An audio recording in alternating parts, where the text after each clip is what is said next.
Turn up the dive, feel the vibe, get ready to ignite.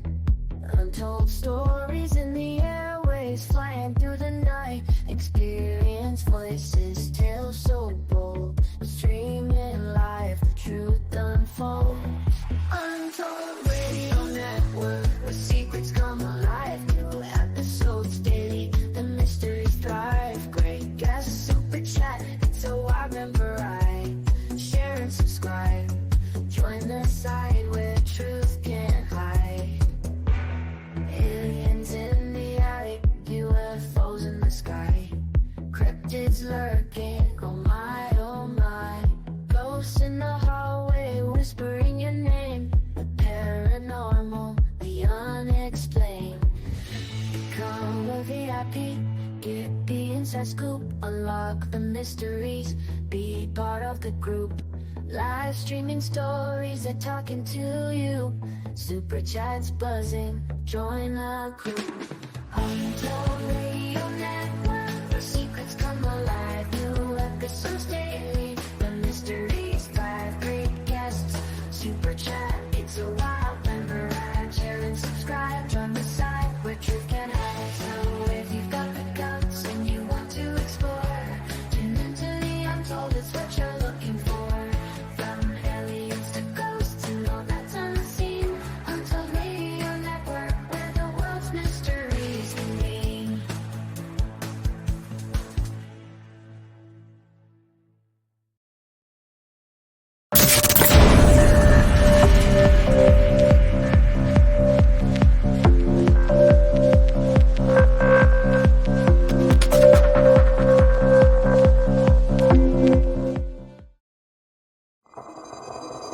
The paranormal, UFOs, monsters, mysteries. You're listening to Talking Weird.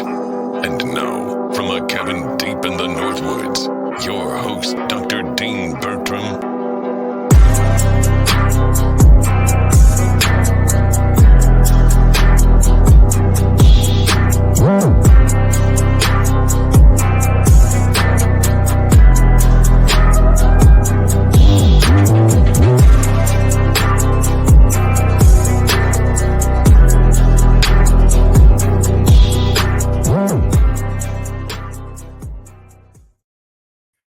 Well, greetings, all my fellow weirdos and weirdettes. I'm Dean Bertram. I'm your host on Talking Weird for the Untold Radio Network. For those of you listening live, we did have a little tech hiccup, so we're running a little bit late. Thank you for hanging on there because it's going to be worth it. This is going to be a fantastic show, and I'm not going to do any of my normal babbling. I'm going to jump straight into it because I'm so excited about tonight's guests.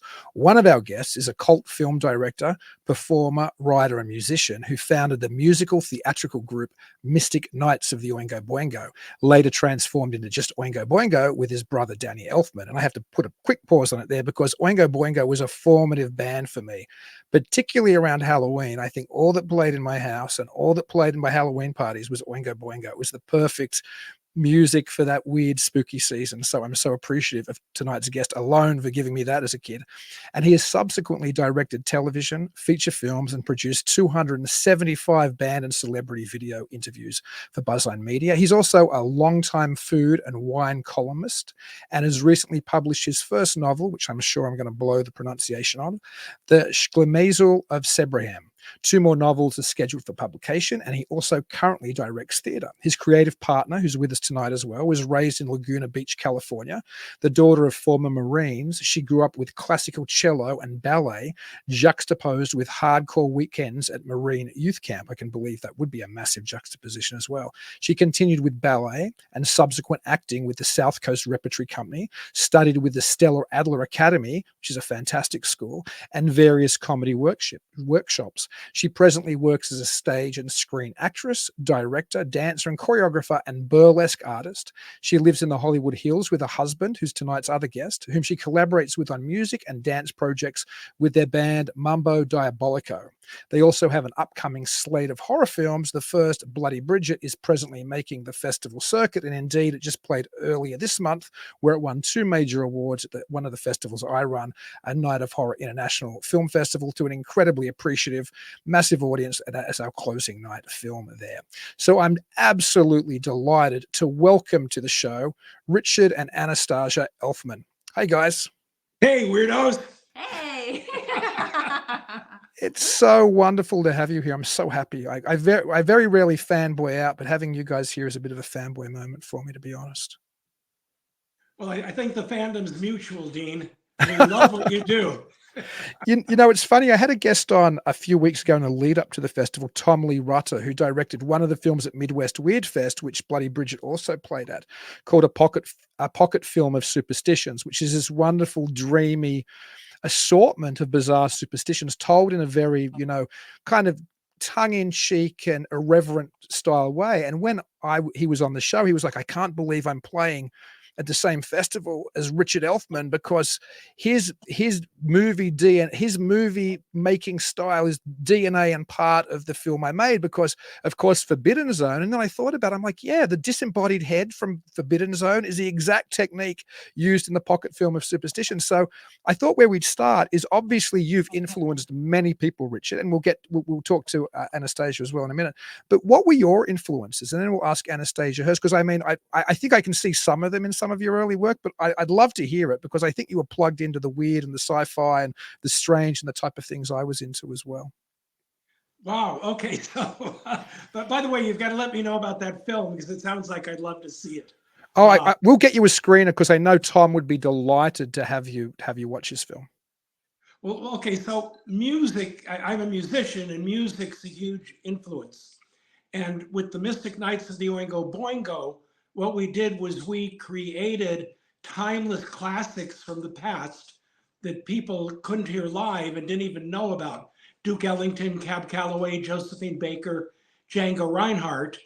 And then we also, at that point, my brother Danny Elfman did wild, crazy, avant-garde stuff. And the motto was nothing contemporary, nothing contemporary. And that was my stage show with the Mystic Knights of the Oingo Boingo. And Forbidden Zone was pretty much the stage show. And you know, of course, there was absurdity. I mean, the sets were German Expressionism, Cabinet of Dr. Caligari. And I had just come from 2 years in a French theater company.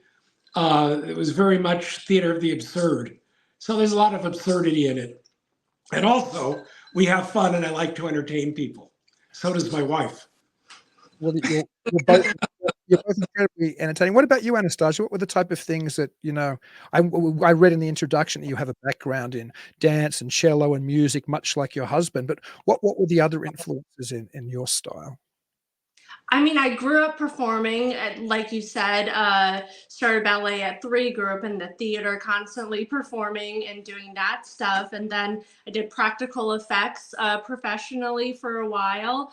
What's my inspiration? I'm really inspired by Lon Chaney Sr. We actually share a birthday. We're both April 1st, April Fool's babies. And wow. His 1925 Phantom of the Opera was actually my first horror film. So that's a great one. And I don't know. I mean, you know, that. A very interesting woman. If I don't direct correctly, she pokes me in the ass with her cello stick.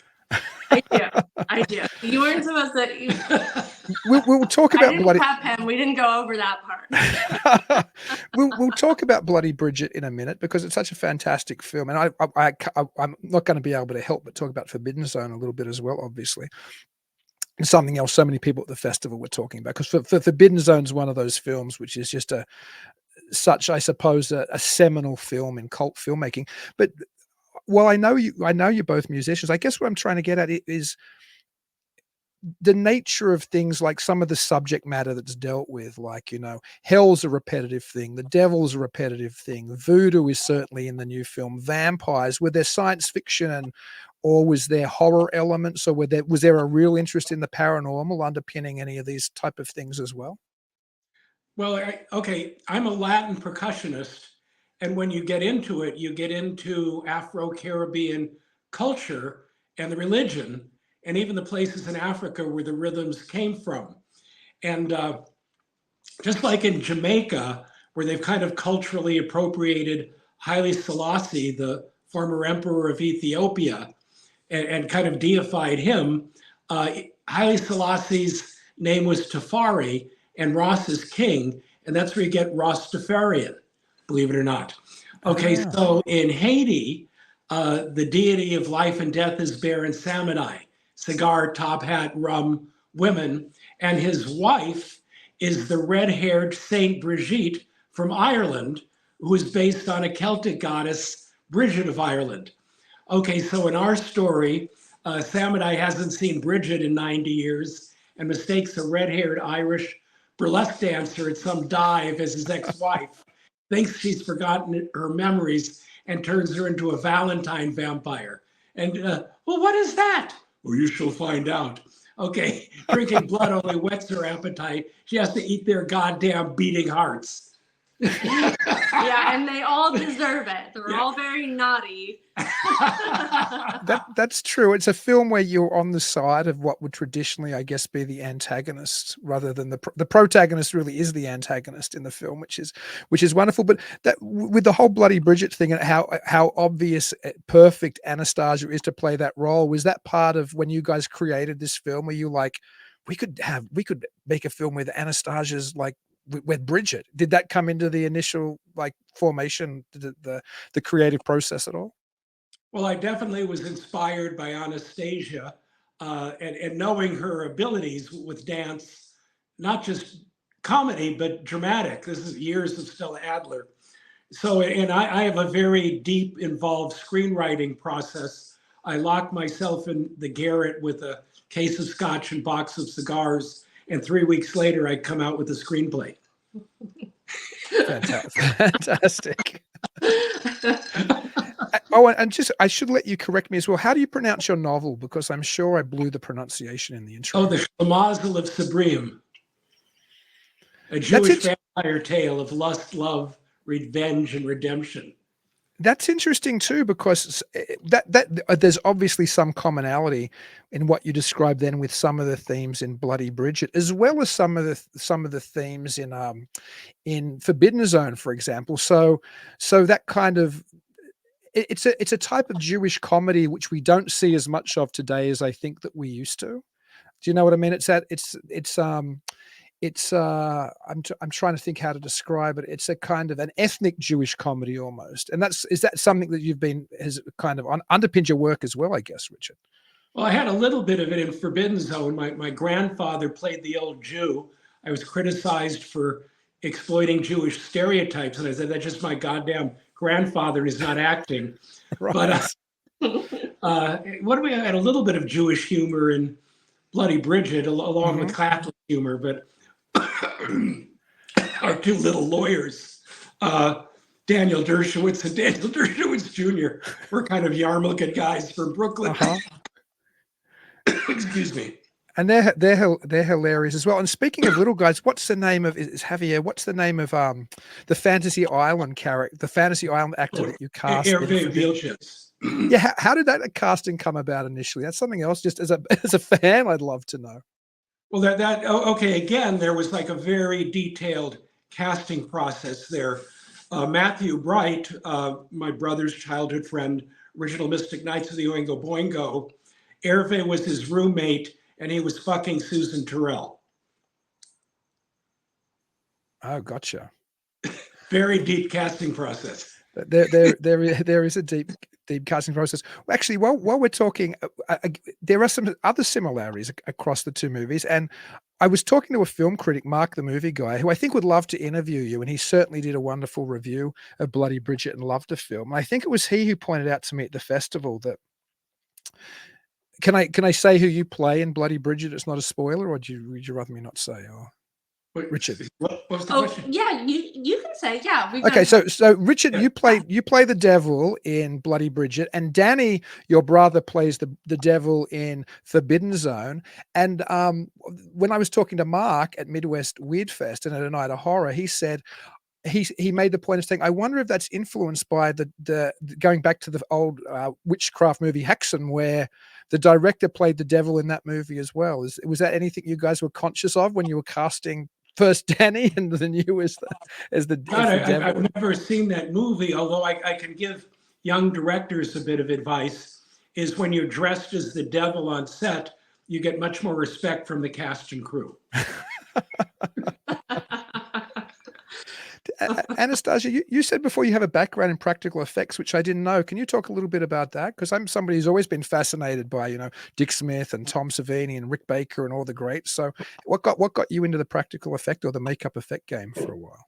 Well, I mean, I've always been a huge monster kid and horror fan. I grew up on all the great, classic famous monsters, all of that kind of stuff. And, so I was exposed to like you were talking about, Dick Smith and all of the great artists. And so I don't know, I just kind of fell into it, and I've done, effects makeup and foam fabrication and puppets and costuming and all kinds of stuff. It's you kind of have to do a little bit of everything out here, when you're an indie artist. And I also, on our films, I'll do like second unit, I'll do like the props, costume and makeup and stunts and things like that. So I wear a lot of hats throughout, when we're doing different projects or films, Well, that's actually how we met. Is Anastasia her nights were drama at Stella Adler, and her day job was in a practical horror effects shop that I was working with. And that's how we initially met, was on the floor of an effects shop. Yeah, he fell in love with me in my makeup chair. Yeah, she's responsible for this prosthesis I have on my face right now. Call me.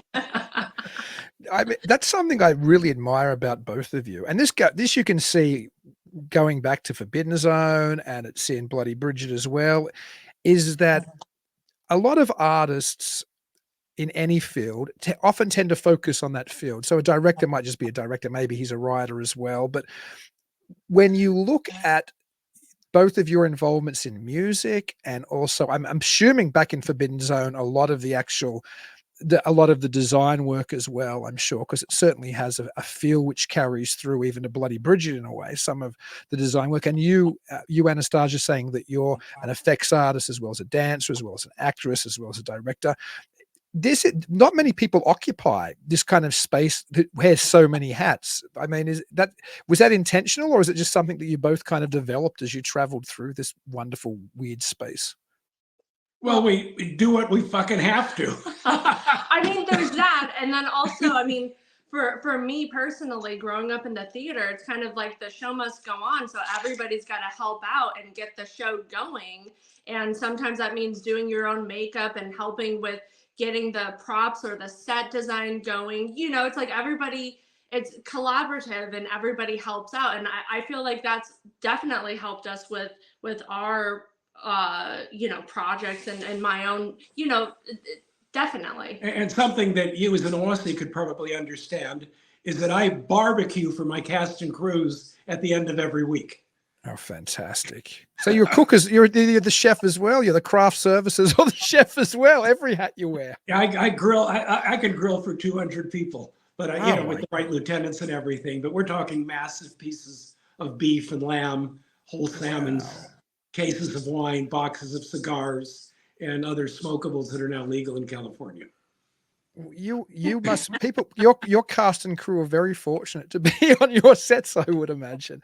And so when you put together a project now, because your film is amazing. Bloody Bridget is such an incredible film, and I can't imagine, it's already got an incredible success on the festival circuit. I imagine it's going to keep having it, but because you work in the indie space, what's the process? I mean, maybe for people who aren't aware out there, or maybe yours is unique anyway. When you have that screenplay and you want to move forward, what do you guys do with it? Okay, well, here's the process. Okay, so our previous film, Aliens, Clowns, and Geeks, took like a year to put together. The financing fell through. Things happened. Lenders had to find other lenders. And it's like I finished the film. I love it. But it's like a complicated thing that I'll be connected to till the end of time. And so with Bloody Bridget, we just said, fuck it. We got a mortgage, up the credit cards, called friends, family, and fans, and shot the thing. That's the process. Wow. Total pirate independent, damn the torpedoes. I still have sharks chasing us, but we're glad we did it. That, No you know what? partner. So yeah. You know, you're an That- author. I wonder if have you ever thought about writing a book on, making independent cinema? Because I can't imagine there'd be many people who'd have a better handle on it than you, Richard. And now Anastasia's in the game with you too. So I'd read the book. I'd buy it. With little fear of death or arrest. No, I mean, you really have to want it. Like, how bad do you want it? How bad do you want it? How important it is to make your statement. A salmon swimming upstream has an easier process. Yeah, it is. I mean, I'm involved. I'll be honest. I produced a couple of feature films. Now only one's been released, but it's a terrible business too. And I don't know how you find it, but we had with a feature film I produced in Australia, we had physical, like we had DVD and Blu-ray, I think, on multiple continents, and we had streaming everywhere. I never got a penny for that movie. So I don't know, when you guys distribute now, have you got a distribution model as you go forward in place, or what's your plan for distribution as well? This is again a question for me as much as it is for the audience. Well, right now, because we don't have any partners, we're just building word of mouth. We've had great reviews.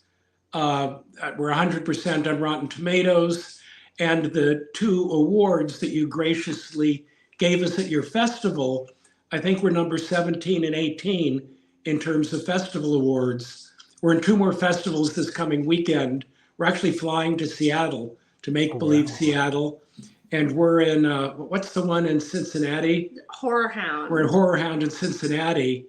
And so we have fun, like particularly doing the live pre-shows. I put local musicians together. Anna does her bloody burlesque, rips the heart out of some victim, and then the audience sees her on screen what they just saw on stage, and they go nuts. So we're having too much fun. Hopefully we'll make some money. That's the main thing. Flat Rockland just asked, yo, when are you up here in Seattle? They obviously want to come and see you. This Saturday. Make Believe Seattle. Well, there you go. Look up that. And we'll be there in person doing a live pre-show intro, and then the screening, and then Q&A and meet and greet. And we're going to bring along like special merch that's only available at these kind of live events. And it's going to be a fun time. We have one person saying they'll go, and another, Catherine Fourfeathers, who's a regular viewer and listener, asking where in Seattle, Richard. So I guess they just look up the festival, right? And that'll have all the details. Make Believe Seattle. Make Believe Seattle. Yeah, I forget the theater name, but if you follow us on Facebook, I've done posts about it, and it has like a ticket link and all the information. And we'd love to have you and any friends come on out and have party with us. Yeah, right now we've been everywhere from Canada to Brazil, believe it or not, with the film. Wow. Well, we were fortunate enough to have a wonderful personal intro from you at the festival that you recorded for us. And Alana Rebellia, who actually... I had to jump in the trash can to get it's so good. But Alana's a regular audience member at the festival. She was also a subject of a documentary that we screened a number of years ago called Alien Abduction Answers. And she says the personalized intro for Weird Fest was so brilliant and such a lovely surprise. So I told you the audience liked it, Richard and Anastasia. Oh, thank you. Thank you so much. Yes, proof right there. We have a question from Horace Smith, who's actually a professor emeritus of astronomy and physics from Michigan State University and has been a guest on this show along with, I think, another show I used to do a couple of times. He's a wonderful regular viewer and listener. And he asks, was Richard influenced by the Dave Fleischer cartoons from the early 1930s, which included musicians such as Cab Calloway? Absolutely. Absolutely. And by the way, Cab Calloway was still alive when we did Forbidden Zone and gave us the rights to the music for $500. Oh my goodness. Well, yeah, Horace was dead on then. He picked that. He's a smart man, see. Thank you, Professor. It's funny because as soon as Horace asked that question, I was like, yeah, Forbidden Zone has that old kind of jazzy cartoon kind of feel in there in some of the numbers. So well done. Well done. And Catherine Four Feathers, I believed, said that she got it. She worked out where it is screening, and she said thank you. So hopefully she will be there to see perfect. you See you guys there, as well. Catherine. I mean, it's so exciting. The festival circuit is obviously loves your film. It plays so well with the festival audience. It hits all the right notes. It's funny, it's gory, it's brilliant, it's over the top. It just when you and you've watched it in cinemas, so you know that what the audience response is. It's a beautiful sight. And one of the reasons I think that the importance of film festivals and the importance of cinema still is films like yours, I believe, are better watched with an audience. It's better watched with people who can enter that world with you and really appreciate it. Yeah. I mean, both Anna and I come from the live stage, and nothing beats being with a group of people, having that experience together. It augments everything. Oh, absolutely. And I suppose that although we didn't have you at Midwest Weird Fest, unfortunately, even your films themselves feel that they have that immediacy often of a live stage performance. And by the way, I don't want to give any spoilers, but the closing credit sequence in Bloody Bridget is one of the bits at the end are one of the perhaps some of the greatest wrap down close out of any film I've ever seen. It's so good. Yeah, the little bit about directing that I just stuck on the last minute for the hell of it. It's so good. It's so hilarious. So we'll rewind in a minute, but let's flash forward first. This film's so wonderful. I know I read in your intro that you've got a kind of a slate of horror films you're working on. What's the next one we can expect from you guys? Well, believe it or not, I'm doing horror animations right now. More coming on that, but it'll be Bloody Bridget 2 next, and then after that, Forbidden Zone 2, which is my bucket list film. Oh, wow. I've come close a couple times. Right now, the cost of licensing the classic music is a fortune, but we'll get over that hurdle, and I can't die until I do Forbidden Zone 2. But Bloody Bridget 2 next. Jeez, Yeah. how excited. I'm excited for both of those. So excited for both of those. So our two little people, the Jewish lawyers, Dershowitz Jr. Okay, and so Bridget, like from Ireland and with all that, and then the devil's mixed in. So the two little Jewish yarmulke lawyers have to go infiltrate the leprechauns in Ireland with hats and fake it to get the documents. Oh my goodness, that's spectacular. It's gonna be great. Yeah. I'm such a fan of. Dad, I'm gonna find out. Shut up. I'm such a fan of Irish folklore period, so I'm going to have a good laugh at that. Is that something that is Irish folklore something that's of interest to you guys as well? Well, I love Ireland. My mother, former English teacher, published 16 novels post age 60 Emmys. One of her last books was about the wife of Oscar Wilde. And so she made many trips to Dublin, researching at Trinity College and everything. And I'd go with her to Ireland. And I love driving across to Galway. And I'm so passionate about the culture and Irish folk music and tradition. I could live in Galway, by the way. And you don't have to worry about getting sunburnt there, honey. Oh, thank goodness. Vampire problem. Yeah. By the way, great theater scene in Dublin. Whoever goes there. Yeah. Oh wow. I've never been to Ireland. I'd love to. I've been to Scotland. I've been to England, but I've never made the journey to Ireland. One day I would love to, because I think it's one of my favorite folkloric cultures is the culture out of Ireland. I'm absolutely, as anybody who's a regular viewer and listener to this knows, I'm absolutely obsessed with fairy faith. And talking about fairy faith, and we'll shift gears just a little before we go back to film. Have either of you ever had a paranormal experience or paranormal experiences that you'd like to share with our audience? Yeah, I've had a few. It's I was once with like a group. I periodically dabble in real estate. We had some place and we didn't realize that there had been all these like murders and hauntings and deaths before. It was like on top of a mountaintop with all these bedrooms. But fortunately, as I do exorcisms, I blow cigar smoke and stamp my feet and go, "Get the fuck out of here!" And that scares all the spirits Yeah. away, I guess. But anyway, there were all kinds of hauntings there, but not while I was there. They stayed out of my way. What about you? What about you, Anastasia? Have you ever had an encounter with anything anomalous? I don't know. I don't think so. I mean, I feel like there's probably stuff out there. I don't want to say I'd like that to happen, but I don't know. I feel very spooky after a scary film. Well, I think, okay, we're physical beings and we have spirits inside, and I'm much more afraid of a spirit that has a body and a stick than a spirit without a body and a stick. See, this is exactly what he tells me whenever I tell him, like, oh no, I don't want to go downstairs after we watch like The Conjuring or something. Like, I'm okay. I'd rather starve.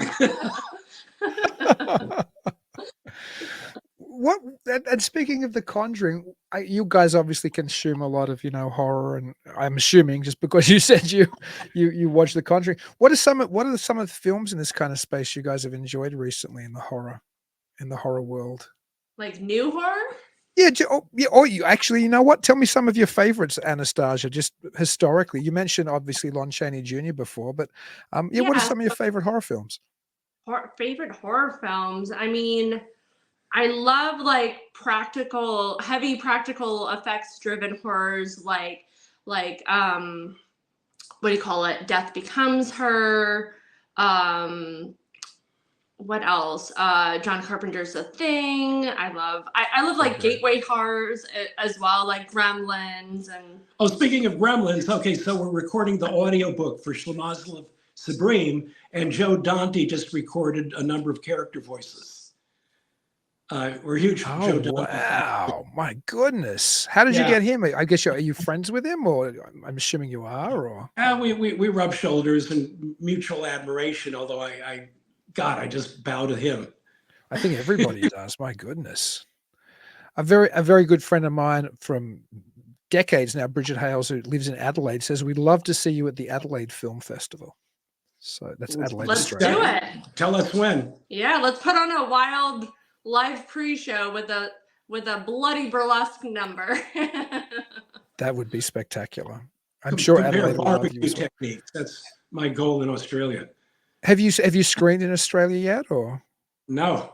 Well, hang around after the show when we sign out. I'll have a word to you off screen about a potential screening in Australia for you, but we'll do that. We won't do that publicly. So what about you, Richard? What were some of your horror film influences? Well, if not influences, what you like? As a kid, I grew up on Frankenstein, Dracula, Wolfman, The Mummy, and then I'm trying to think, Hitchcock, Psycho, The Exorcist, love The Conjurings. The Haunting from 1960 is still one of the scariest supernatural horror films I've ever seen. Almost no effects, actually no effects. We particularly like supernatural horror. So Anna and I are just always looking for a horror film to watch. That's another reason we have to get you to the festival one day. We have lots of mind you, you're on the circuit. You're probably seeing wonderful horror movies everywhere you go if you're traveling around in film festivals. There's so much wonderful independent content being made today.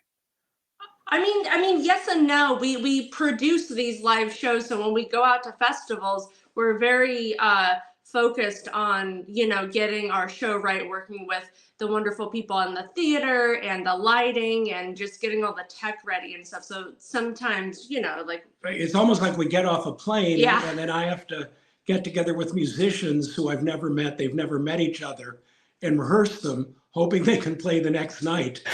Wow. So we often don't get to see as many movies as we'd like, because of the live shows. I saw that you, Russ. So when you do a live show somewhere and you and Anastasia roll into town, I saw you actually kind of recruit local musicians. That must be quite the experience before to be performing that night or the next night with people you've never worked with before. Can you tell me some stories about that? Well, it's a little bit hit and miss. When I get it right, there's no greater joy. comparing Canada to Brazil, I'm a Latin percussionist, and you wouldn't think that Brazil has better percussionists than Canada. You would assume. By the way, Anna was mobbed after the show by women as well as men, saying like, "Oh, you should kill my boyfriend like that." In a good way. They love the film. Yeah. But she was mobbed.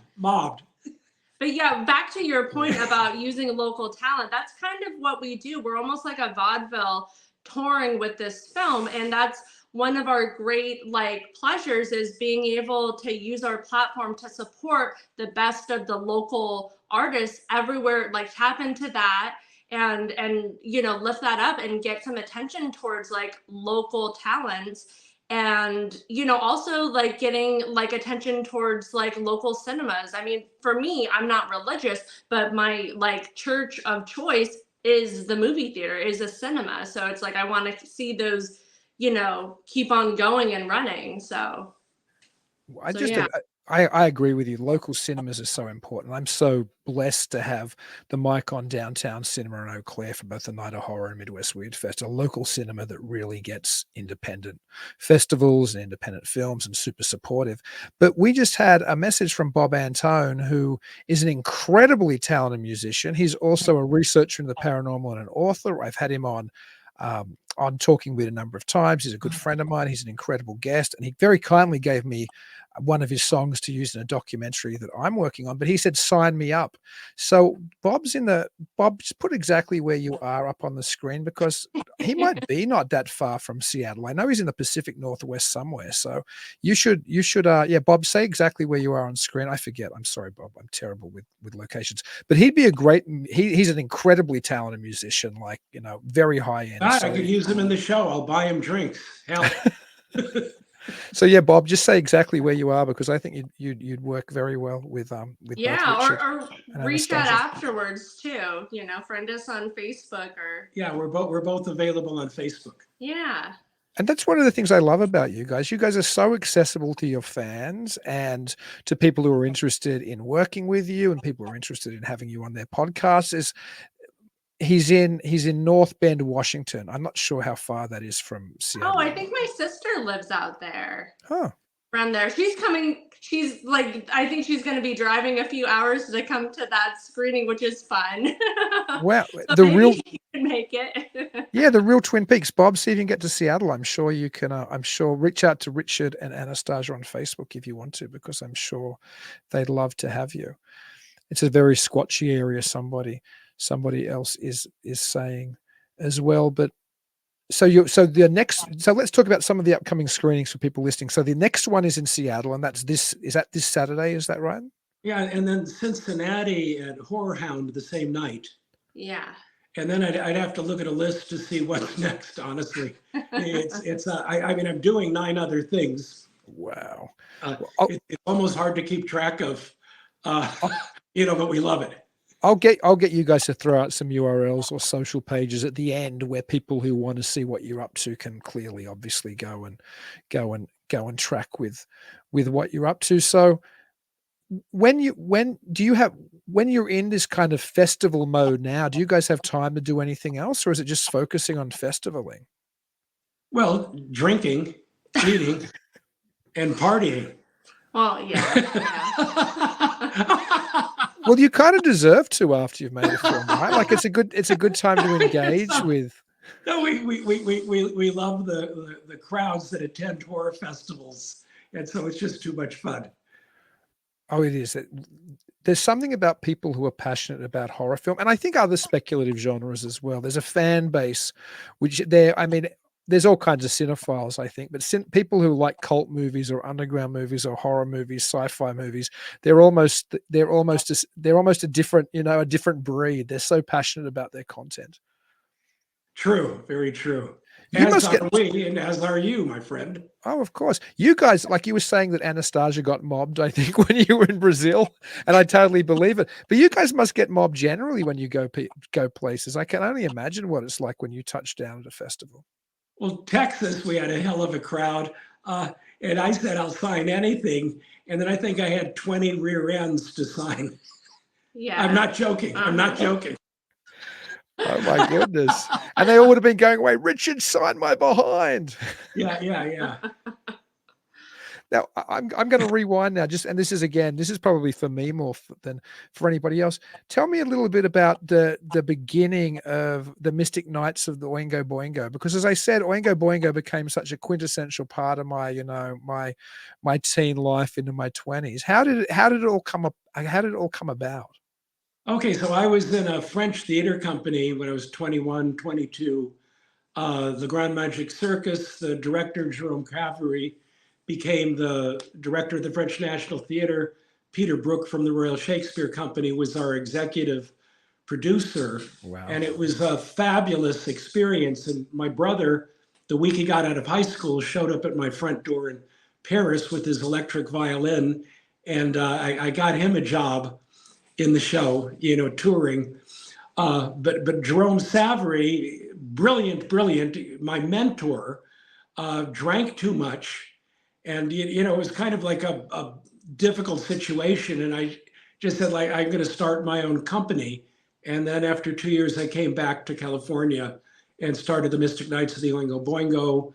Danny was in Africa 6 months later. He joined me and became the musical director. Wow. So that's kind of how it started. And what was it like?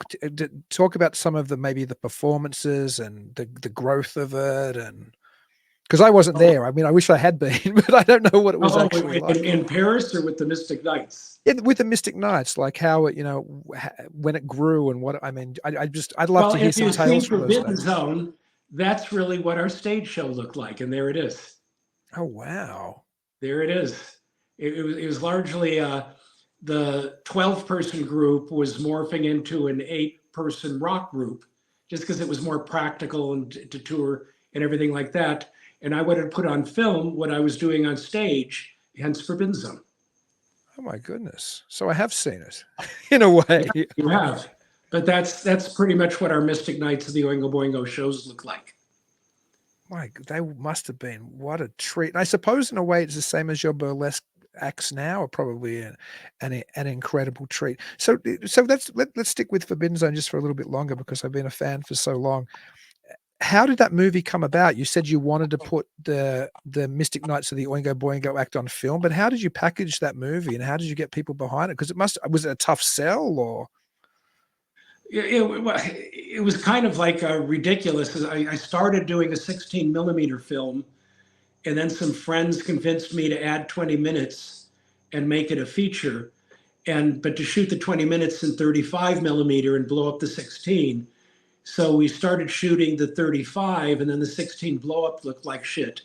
So we redid everything, and it was over a 2-3 year period. Lost my house, self-financed, disappeared after a summer, then disappeared for 18 years. And most people just saw it on bootleg video cassettes. And then about 12 years ago, I got the rights back and reissued it. But when I put my first website up, I got thousands of emails from all over the world of people who had seen it. And I guess they just saw bootlegs. But sure, I mean, right now, it's got a good audience. People are buying the DVDs and seeing it online. But it's over 40 years later. It's funny how that worked out. I mean, it's a film that obviously people in this space just adore it, but it's one of those films. I mean, it's almost hard to describe to somebody who's never seen the movie. It reminds me of, like, I don't know, I can't even really picture it. Like, it's almost, it has aspects of, obviously your live act is what it really was, but it reminds me of, I don't know, like a David Lynch meets John Waters meets Rocky Horror Picture Show meets, I mean, it's such a phenomenal film, and I hope it continues to be seen by a wider audience, because I think it was just a bootleg. I saw it on all those years ago. I don't think it was any official release. But anyway, 10 years ago, we colorized it, which is actually closer to my original vision, which is a long story. So, and then there were a few things that I wanted to change way back when, but couldn't, both practically, and I'd lost control. But I did a re-edit a couple of years ago, and right now is exactly the version that I've always wanted. So please just watch Forbidden Zone Director's Cut. not I the haven't previous. seen that. I haven't seen that one. Where do people see that? No, you can find it online, or the Blu-rays are for sale, on Oh, Amazon and everything. excellent. Anastasia, were you aware of Forbidden Zone when you first met Richard? Oh yeah, I was a huge fan. I'm just gonna tack on with that. So yes, the film is available on streaming, and then if there's anybody who loves physical media like us, we have like Blu-ray and DVD versions. And then also, which is really special that Rick didn't mention, but we tour with Forbidden Zone with the film. And so if a theater is interested, they reach out and book us, and we'll come out and we do a wild multimedia pre-show where Ricky does music, gets a band together of local artists, and I'll do a couple numbers. And then I also tap into the local burlesque scene and feature a local burlesque artist or two. And so it's like an incredible immersive experience where the audience gets to watch the film with Richard. And I get up and shadow cast some of the characters, like me and Danny. True. Oh, really? Fantastic. Yeah. Yeah. So it's really special. And like you guys were saying, a lot of the fans only watch this like from somebody's bootleg copy. So it's ultra special to be able to see it on the silver screen and see it like the way that it was intended to be viewed. So it's like, it's so wonderful. And so we're like trying to get the word out about that, and that we're happy to travel, and we want to do, it's important to me as a fan of Rick and Danny's and of Forbidden Zone in general. It's important for me to get that out there to the fans so that they can experience all of this magic too, because we co-produce these live events, and I'm talking about we're in charge of like every aspect you can think of, from the themed cocktails at the concession stand to the music in the lobby. It's almost like coming to one of our like legendary dinner parties. It's like you're really in an Elfman event, and you get to like meet us, and it's a wild time. And as our diminutive King Fausto Hervé Vilches from Fantasy Island said, I will have a whole army of zombies. When you sent me that email the other day with that still from it, I was in hysterics. It's just so fantastic. And I mean, I've never obviously been to a live screen. I would love to, but are there fans who approach it the way, say, fans of Rocky Horror do, legendarily dressing up and singing along Yes. and wanting to be engaged? Totally.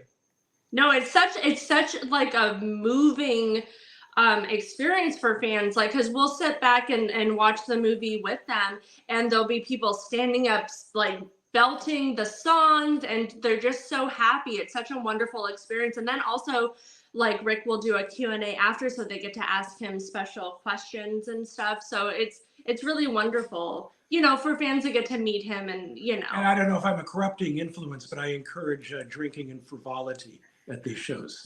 I have no doubt you're a corrupting influence, Richard. He knows he is. in the best possible way. Have you guys, because it's such a at least in my kind of realm of underground and indie film, it's such an important and significant and loved film. Have you guys thought about like kickstarting or like Indiegogoing the funds for the sequel that you were talking about before? Because I imagine I started to do that a while back with Forbidden Zone 2, and I actually raised a good chunk of money. And it turned out that the rights to the old music was like double what I raised. And then we signed with a company to do it, and I invested the money. And then the company slowly went out of business over the next year or two. Oh gosh. I mean, Dean, you know how it is. Oh, It ain't easy. It ain't easy. And by the way, I want to see your films. Oh, I'll send you a link to something. You can't share it though, but I'll send you a link. But it is, I think Orson Welles said, what did he say about filmmaking? Like it's 90-something% hustling and 5% art. It's no way to live a life. Is that anything? Is something you guys are sometimes conscious of, the hustling of this space? I don't know. I think he put the art part at too large a percentage. Probably. Oh my goodness. So. But I mean, Bloody Bridget, we just said, fuck it, mortgage, credit cards, and just did it. And with digital photography, things are much easier. Bridget, we use two Black Magic cameras. They're not Okay. super expensive, but 6K, 8K, great in low light. So with two cameras, I worked the fastest I've ever acted. I shot it in 13 days, Dean. Oh, wow. That's fast. The fastest I've ever worked. A lot due to Anastasia, who is in every scene. Okay, talk about like ways to save money. Okay, so she's got these 6 elaborate kills, like ripping hearts out and blood and makeup and everything like that. And so instead of taking her location to location to location, I did all the kills against green screen and then dubbed in the background of the room and then blew the room apart. But what it meant for my Marine wife here is, okay, so some freezing room, she's strapped with tubes and Gorilla Tape. She has to dig her nails, breaking half of them off into some chest, and then chew on some piece of shit heart that I don't know, like with stuff from the practical effects floor and this and that. Oh, And gosh. then basically cut, rushed her into a cold shower, rip off the tape. Next, fix it over 14 hours. No complaints from my Marine wife, though. No complaints. See, it wasn't just the cello and the acting lessons and everything that helped you. It was the Marine boot camp, Anastasia. That set the tone for Bloody Well, Bridget. it does help that she really plays cello. That, and I would say ballet. I mean, it's like any dancer is like a complete athlete. And I've done many performances on broken toes, smiling through it. So it's like, you've got to get the shot. I can, like figure it out later. Well, you're certainly obviously a trooper. It's interesting what you were saying then, Richard, about the change perhaps in the way that films are made. I remember when I first started trying to make films at a somewhat professional level, there was talk about there'd been a democratization in filmmaking because of digital technology. I think they were wrong when they were saying that back in the late 90s, early 2000s. But I think now there really has been this democratization of filmmaking with the type of cameras you're talking about, which is shooting 4K or 6K or 8K. You really can make a film, I think, at a far more affordably and quicker, as you were saying. So what was the difference in that shooting schedule, say going right back to Forbidden Zone and then jumping forward, because I know you've done lots of things in between, but then jumping forward to Bloody Bridget? What were the type of differences in the way you could approach? All my previous films have been 35 millimeter, and then the last 2 were digital, and radical difference. Particularly shooting with 2 cameras, where I'm like just cutting down my shot list and blasting away. And with the right cast, I've been very blessed the last 2 films, very professional cast who can move fast. Not just move fast, but I'd get my best take and then I'd say, okay, we're gonna do one more just for you, do anything the fuck you want. And I often get my best performance that way, because they've got a net to fall on. They've already got their good take in the can, so to speak. Gotcha. Do you have a stable of cast and crew that you return to? Do you have the same type of people the same people you like to work with again and again, or? Well, Bloody Bridget 2, we're going to still use Baron Samadai, Mambo Matil, the lawyers, Anna, obviously.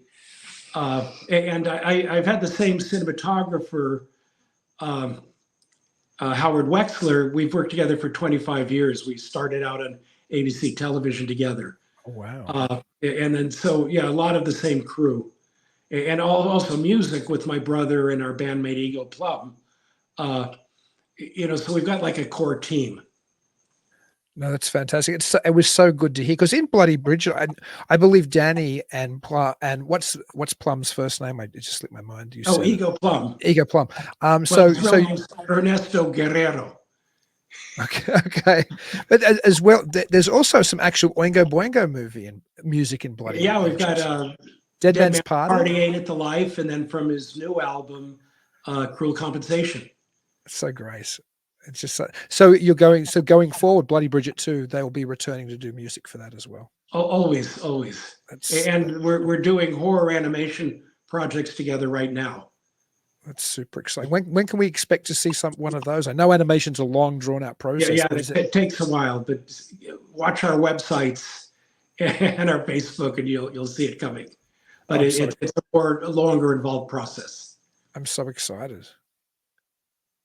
I can't wait to see any projects that you guys make. Do you ever do things? I mean, it's obvious you do a lot of art together. Are there things that you do separate? Like, is there some things you do, Anastasia, as an actress elsewhere, or is there things, Richard, you're doing? I know that you do, for example, Richard, you were saying you do you're a food journalist, essentially, food critic, right? But what other things do you do separately? Well, God, you've been like a dozen films on your own. Yeah, I like to do a lot of like horror and horror comedy films. You know, I work with a really tight-knit group of like indie horror makers. So I'm usually in somebody's film, you know, and then I also on my own kind of create these like dramatic kind of pre-show like burlesque inspired by films. Like I have a Suspiria one, I have a Sangre one, a Howling one. Wow. And so because of my costuming background and my practical effects, I can like do the rigging myself, and I create the costumes that look exactly like the film. And it's kind of like an intro to like open up a screening. So those are always fun. So in Mexico City a few years ago, what was it, the 25th anniversary? Yeah, the 30th anniversary. 30th of Santa Sangre. She did a thing based on the movie with like arms coming off, and the whole original family and cast were there. Wanted us to come back and do it again. So we both we both do stuff.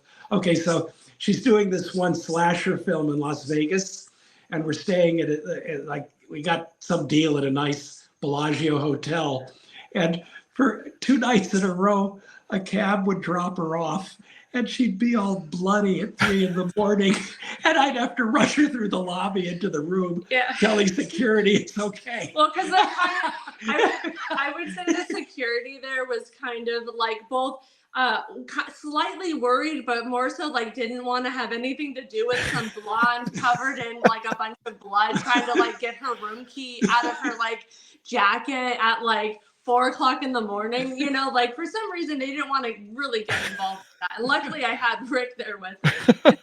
They'd seen it too many times before. The lobby. They'd seen it too many times before in real life, maybe. Yeah, exactly. Yeah. So with that, Anastasia, was the tradition of like Grand Guignol, that type of theater, influential on what you did as well, or what you do as well? Yeah. When I was in Paris, I actually went to the original place where Grand Guignol started, by the way. Wow. Yeah. Do they still do those acts there? Yeah. Just fantastic. And in a way, I guess you both are carrying that with the burlesques you do after Bloody Bridget or before Bloody Bridget. You were probably one of the few acts in the world who were, at least on the festival circuit, who were still carrying the genuine spirit of Grand Guignol around the country, around the world even, because you said you went to Brazil. So yeah. Yeah, well, I'm really inspired by, not only Lon Chaney Sr., but also by William Castle. And I love the shock and entertain audiences. And I love his whole like gimmicky, make it like bring performance back into the theater. And that's what I want to do. And it's kind of like what Lon Chaney Sr. said. It's like, find something that you can do that nobody can do, and then do that. And I feel like nobody's doing anything like us. We're kind of like a vaudeville show running around with this, and I love it. By the way, Anna's horror burlesque is more David Lynch than Dita Von Teese, just to get an idea. Oh, it sounds fantastic. It's very terrifying and surreal, but it has a comic, like a bit of comedy as well. Like I'm very inspired by Lucy and Laurel and Hardy and the Three Stooges, obviously. So that all like comes across, but I like my numbers.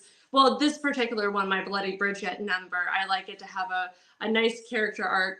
Start out with balloons covering me and very comedic, and then goes into like surreal, and then it's terrifying when I'm like literally ripping the heart out of an audience member on stage. And I do all my own costuming, styling, and effects rigging too. So for each performance.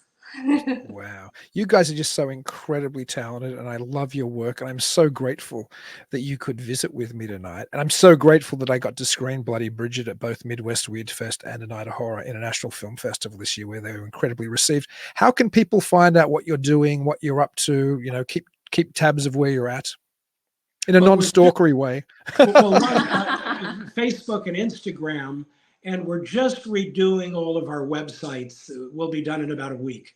RichardElfman.com, AnastasiaElfman.com. Oh, excellent. Yeah, and on Facebook, it's Richard Elfman, Anastasia Elfman, and then all of our films, Forbidden Zone, Aliens, Clowns, and Geeks, and Bloody Bridget, all have their own film page. And then on Instagram, I'm a little trickier because I go under my stage name, Dahlia Damont, but it's me. So that's me, and then he's Richard Elfman, and then again, all the films have their own pages. So, and we're really trying to promote all of the screenings, all of the live events we have, and just keep that going. So it's easy and organized for fans. Easy, organized. That reminds me of the shtick you do at the end of Bloody Bridget, almost there, Richard. Wait, pardon me? That reminded me of the shtick you do at the end of Bloody Bridget, him. almost. That was just him with that coffee. Yeah. Well, we again, surprise. We're shooting today. Yeah. Well, it was just so much absolute, just a joy to talk to you both. Hang around after the show finishes, because I just want to have a chat to you about something off air. But again, thank you so much for visiting. It was just such a great joy talking to you both. And drinks are on us when you're in LA, Dean. We'd love to meet you face to face. Yes. Oh, I can't wait. And until I talk to you guys again, until I talk to everybody else out there, keep it weird. Keep it weird.